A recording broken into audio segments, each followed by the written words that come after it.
Yung mga kapatsoy, yung iligan merchant. Ito yan. May proa.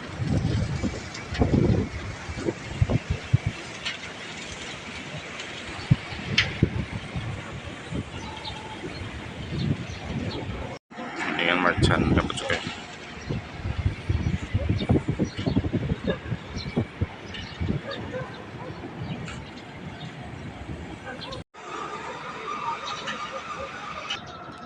Pinder niya nila kapatsoy.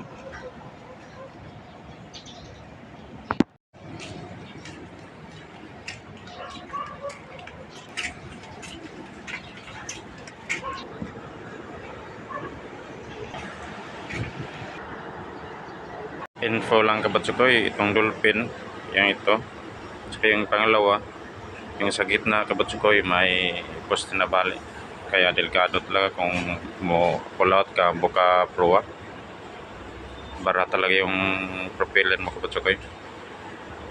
Sige, yun lang talaga kapatsoy. Konting kaalaman lang. God bless lahat.